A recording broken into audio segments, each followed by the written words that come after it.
ती बनली देशातील पहिली शिक्षिका, रोवली स्त्री शिक्षणाची मुहूर्तमेढ. तिच्याच भक्कम साथीने देशात उघडली गेली पहिली मुलींची शाळा. तिच्या माध्यमातून मिळालं भारतीय स्त्रीला समानता व स्वातंत्र्याचं वरदान. तिनं धाडसाने शड्डू ठोकला समाजातील अनिष्ट रूढींविरोधात. तिनं रोखले बालविवाह, झुगारलं सती प्रथेला.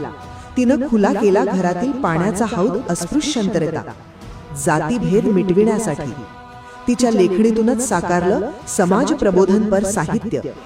तीच बनली ज्योतींच्या पश्चात सत्यशोधक समाजाचा खंबीर आधार. तीच धावून आली दुष्काळात गोरगरिबांच्या मदतीला. तिनं जीवाचीही पर्वा केली नाही प्लेगग्रस्तांची सेवा करताना. तिनं शेवटचा श्वासही घेतला याच सेवा कार्यात स्वतःला समर्पित करून. समाजासाठी झिजलेल्या ज्योतीच्या त्या सावित्रीला जयंतीनिमित्त विनम्र वंदन.